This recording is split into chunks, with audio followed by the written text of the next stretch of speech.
We begin this morning with a Fox News alert. Civil rights activist Reverend Jesse Jackson has died at the age of 84. His family announcing the news overnight. More on his life and legacy right now.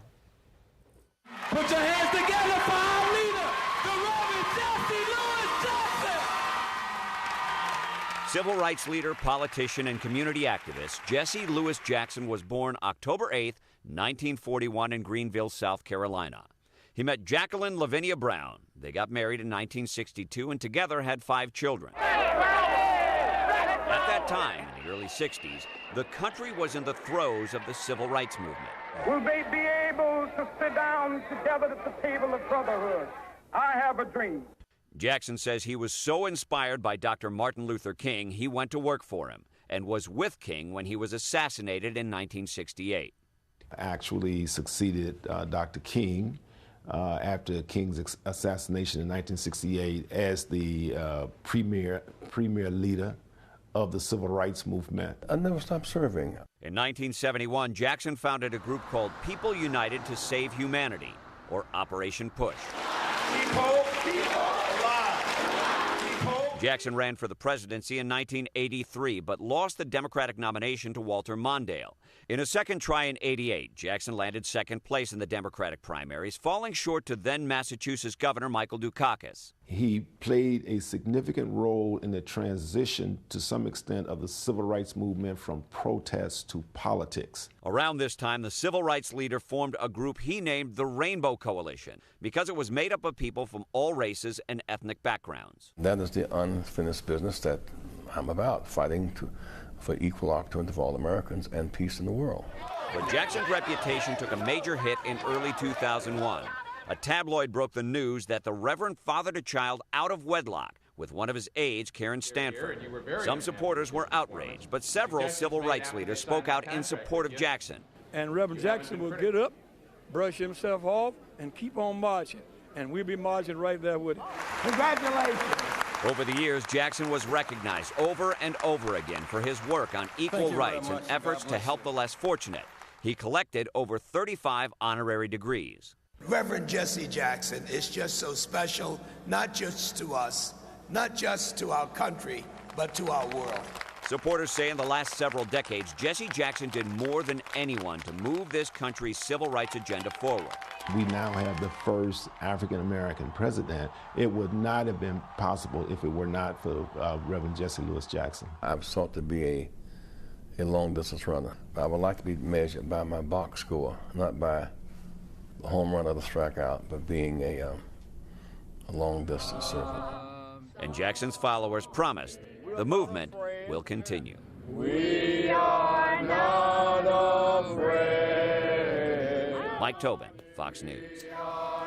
And Carly, I think for a lot of the younger generations, the impact and the ubiquitousness of the Reverend Jesse Jackson, I don't think is necessarily felt. But for somebody like me who grew up in the 80s, Jesse Jackson was everywhere. Obviously ran for president twice in the 80s. So anytime you run for the highest office in the land, you are going to get a lot of notoriety.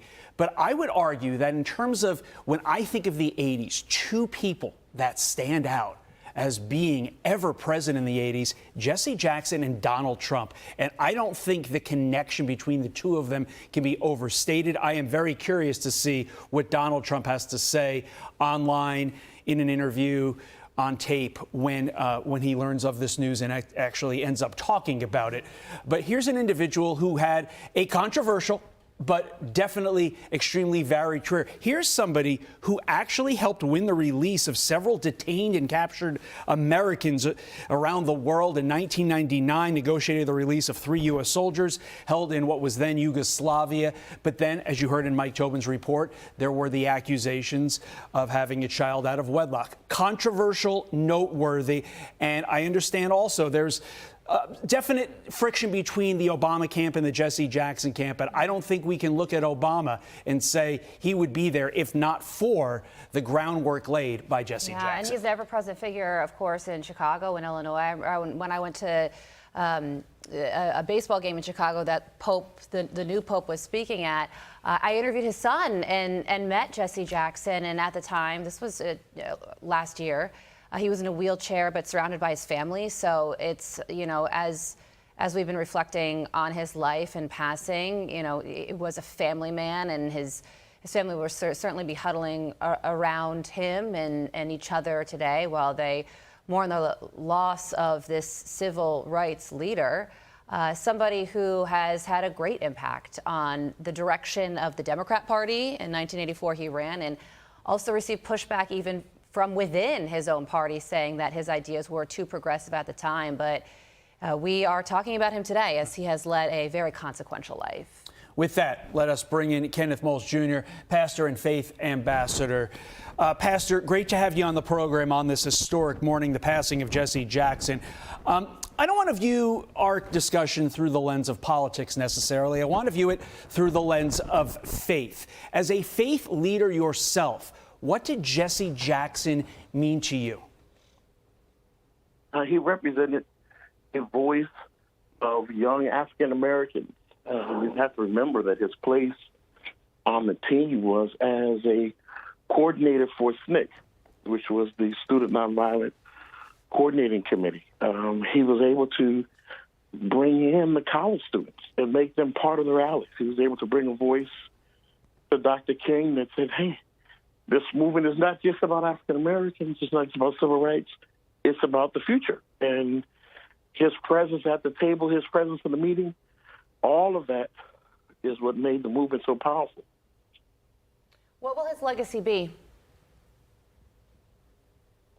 His legacy will be one of keeping the hope alive.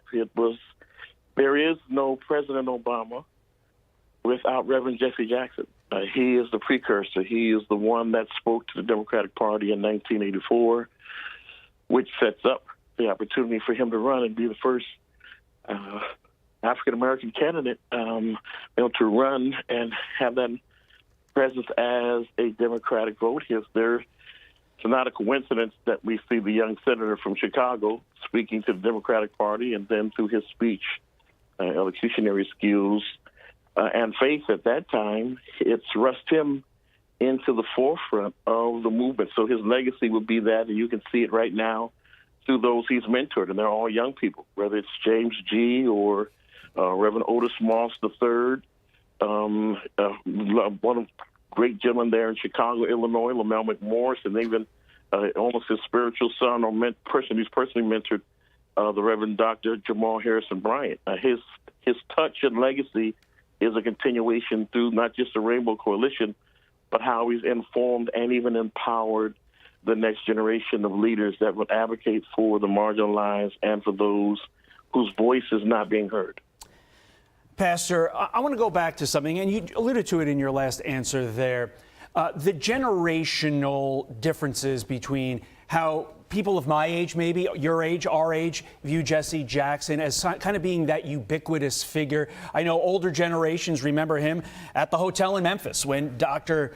Martin Luther King Jr. was assassinated. I believe we're seeing a picture of that precursor to that moment there on our screen right now. Can you explain a little bit more about the ever-present nature of Jesse Jackson throughout much of the early part of our lives, the 80s, the early 90s, and whether or not the younger generations understand how ubiquitous, to borrow a word that I used earlier, he really was in our news, in our pop culture, in our society? Well, again, one of the largest public displays of African-American art, faith, civil rights, and even movement took place with the young people in Harlem. And I think it was documented. It's well over, he emceed the actual concert. I don't know the date or the time, but it's in the mid-60s. He has that presence, and you'll see him again in the 70s. You see him in the 80s, as you just mentioned, him even having the international pull to get the soldiers out. He functioned and lived, as you would say, serendipitously through his speech. See, and that's the power of the word, even through Dr. Martin Luther King's I Have a Speech. Dr. Jesse Jackson had, I have a dream, rather, Reverend Jesse Jackson has that same attention, that same attraction, that same appeal that you can see him present within or with our artists or even our athletes, unlike that of Al Sharpton. There's certain voices who are ageless. They don't time out. They can identify. They are intergenerational, and he will be considered what we consider a Zakin man, a senior man that's given to counsel. Right. Often I hear Dr. Jamal Bryant and even Lamel McMorris reaching out to Dr. Jesse Jackson to find out, how do we do this? How do I pivot from here? What's our next movement? And although he's not in the forefront or walking, even as his health has declined over the last 3 or 4 years, he is still very much present, just like Andrew Young, through his mentoring, through his phone call. Yes, a cause of death has not immediately been given, but his family says he died peacefully, surrounded by his loved ones. Civil rights leader Jesse Jackson has died at the age of 83. Pastor Kenneth Moales Jr., we thank you for your time this morning. Thank you, sir. Appreciate you all. Have a blessed day. You as well. All right, to another. I'm Steve Ducey. I'm Brian Kilmeade. And I'm Ainsley Earhart. And click here to subscribe to the Fox News YouTube page to catch our hottest interviews and most compelling analysis.